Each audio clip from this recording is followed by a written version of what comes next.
Krishna. Hare Krishna. So we're back at the lotus feet of Srila Prabhupada. Literally, Srila Prabhupada's lotus feet are here. I don't know if you just need to pick them up, right, and show them. Why? Lord. Lotus feet of Srila Prabhupada ki jai. So we're here to read the Bhagavatam back at 26 2nd Avenue after many, many days, years, weeks. Well, not years, but weeks. Okay, and we're a little chilly. Canto 4, chapter 14, text 7. Om Namo Bhagavate Vasudevaya. Om Namo Bhagavate Vasudevaya. Om Namo Bhagavate Vasudevaya. Text 7.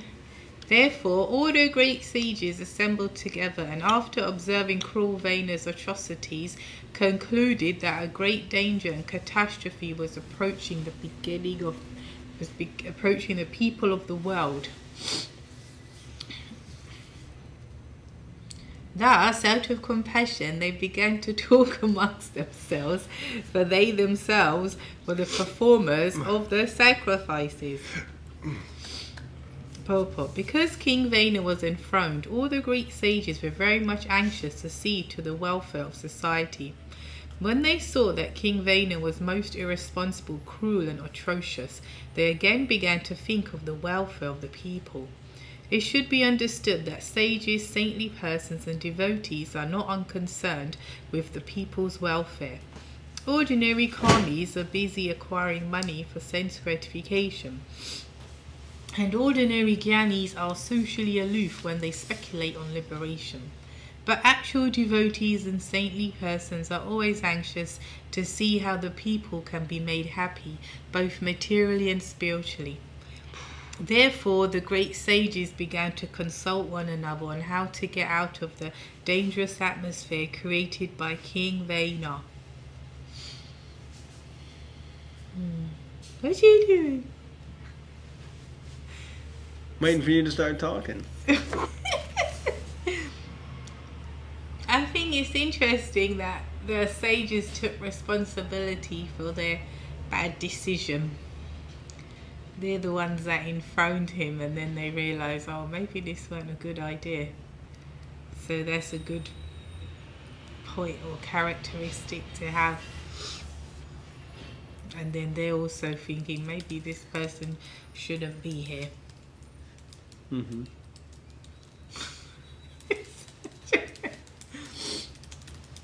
Which is would be good if it's in today's society, if people thought like that. Oh, maybe that one should be here. People do think like that. It's just they might not have the power to make a difference. Unfortunately, some people do, unscrupulous, like politicians and that.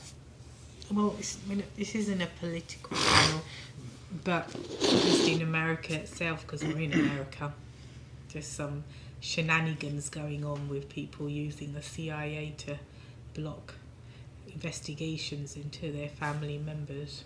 That's all I'll say. It was in the news anyway, yeah. Oh, Lord. What I found... Are you done?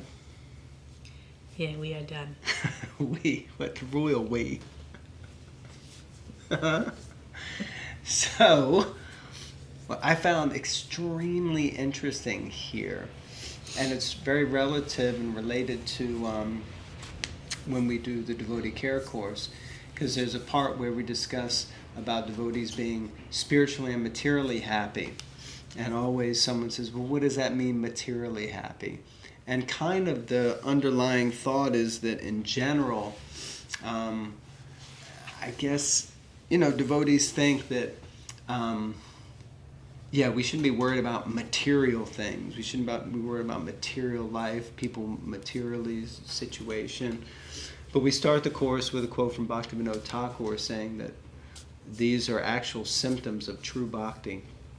But here Srila Prabhupada says it should be understood that sages, saintly persons, and devotees are are not unconcerned with people's welfare. And then at the end of that section, Srila Prabhupada says, but actual devotees and saintly persons are always anxious to see how the people, and that means people in general, not just devotees, but how people can be made happy, both materially and spiritually. So I'm just like loving that quote and thinking this is amazing. And because it's true, actually, a sadhu, a saintly person, just think about Narada Muni. He saved so many personalities who were not devotees, and he went to them. What was it? Mrigari, the hunter, and Valmiki Muni also. God bless you. May Krishna continue to bless you with pure devotional service. From your lips to the mouth of God. Isn't that what he said? From your lips to the ears, I think. Not my lips to the mouth of God. That's No. Could be a little off. Well, I mean, it depends on your relationship with Krishna, but yeah. Okay. Text 8. When the great sages consulted one another, they saw that the people were in a dangerous position from both directions. When a fire blazes on both ends of a log, the ants in the middle are in a very dangerous situation. Similarly, at the same time, the people in general were in a dangerous position due to an irresponsible king on one side and thieves and rogues on the other. Now it says an irresponsible king, referring to King Vena. But my first thought was that King Anga was a little bit irresponsible and leaving. But that's ironically not considered irresponsible. It was almost glorified that he left. But really you might think, well, why did he leave us with this rogue? But there you go. Text 9. Thinking to save the state from irregularity, the sages began to consider that it was due to a political crisis that they made Vena king, although he was not qualified. But alas, now the people were being disturbed by the king himself. Under such circumstances, how could the people be happy? So, the sages, as you mentioned, are taking responsibility for the fact that they put Vena in post. They put him in position. But they're saying they did it because there was a political crisis, which meant there wasn't a king. So people's happiness was being interrupted by thieves and rogues. So they thought, we need to have a king. Let's put Vena in place. So they put Vena in place. But he himself is such a rogue in one sense. Although he was stopping the thieves and dacoits, but he was also an untoward sort of person. Purport. The Bhagavad Gita 18.5, in the Bhagavad Gita 18.5, it is stated that even in the renounced order, one should not give up sacrifices, charity, and penance. The brahmacharis must perform sacrifice, the grihastas must give in charity, and those in the renounced order of life, the vanaprasthas and sannyasis, must practice penance and austerities. These are the procedures by which everyone can be elevated to the spiritual platform. When the sages and the saintly persons saw that King Vena had stopped all these functions, they became concerned about the people's progress. Saintly people preach God consciousness or Krishna consciousness because they are anxious to save the general populace from the dangers of animalistic life. There must be a good government to see that the citizens are actually executing their religious rituals, and thieves and rogues must be curbed. When this is done, the people can advance peacefully in spiritual consciousness and make their lives successful. So this is interesting. Yeah, somehow as I was reading that, of course, this isn't a political channel, as Bhava Bhakti was saying, although she always seems to manage to get political. But, but I was just thinking, being in America, and I was saying this to someone the other day, there's such vast resource here, and yet things are still so expensive. like crazily expensive. Corruption. Well, I'm not saying corruption. You said that. But somewhere along the way, someone is certainly not making the best use of the resources. I mean, you've got the Midwest. What is it during the Ukrainian war? We find out that Ukraine is supplying most of the world with so many resources, and Ukraine is certainly nowhere near as big as America. Crazy. And you just wonder, like, what is going on here? Because this actually should be one of the cheapest places to live on the planet. And, it actually seems like it could be a whole different situation. But we see here that it also struck me that saintly persons or devotees, they speak about God consciousness. They speak about Krishna consciousness because they want to save the general populace. They want to help people. They want to give them relief from the sufferings of the material world, like that. Text 10. The sages began to think within themselves, because he was born from the womb of Sunita, King Vena is by nature very mischievous. Supporting this mischievous king is exactly like maintaining a snake with milk. Now he has become a source of all difficulties. I've got a point on that, but let's read the purport just in case Prabhupada mentions it in the purport. If not, I'll mention it. Purport. Saintly persons are generally aloof from social activities and the materialistic way of life. King Vena was supported by the saintly persons just to protect the citizens from the hands of rogues and thieves. But after his ascendance to the throne, he became a source of trouble to the sages. Saintly persons are especially interested in performing sacrifices and austerities for the advancement of spiritual life. But Vena, instead of being obliged because of the saints' mercy, turned out to be their enemy because he prohibited them from executing their ordinary duties. A serpent who is maintained with milk and bananas simply stores poison in his teeth and awaits the day to bite his master. It's quite funny.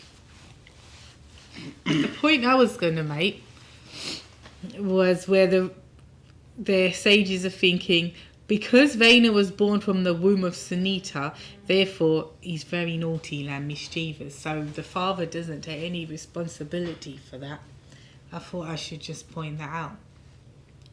I mean, it just stood out for me, I'm just saying. Okay, his mother was the daughter of death personified, so clearly she had quite a dark influence on her son. But, as we know biologically, I'm not a scientist or anything, but the father's influence is there as well. And so, I haven't finished it. So I just thought the fact that they were, the sages were like, oh gosh, they came from the womb of that. Well, of course, come from the womb of Sunita because men can't give birth. So you're going to come from someone's womb, but your dad left you. And maybe he's got daddy issues because his dad left him. And now this man doesn't have to be a man. He wasn't trained by King Anga, who was a good monarch, how to be a good man. Prayers for King Vena. Everyone please pray for King Vena. Yes, all fine and well. Very good. I guess the thing that comes to mind is the fact that Srila Prabhupada, and I think he quotes maybe Chanakya or just other Shastra or something, but he states that in general, the son inherits the qualities of the mother, and the daughter inherits the qualities of the father. And we agreed on that because you perpetually say, I'm just like my mother, and you are perpetually told that you look like your father, and you act like him too. I'm not sure what that's got to do with this Bhagavatam Bites vlog, why he's going into some personal domestic, but anyway. It's not personal domestic. It's a fact.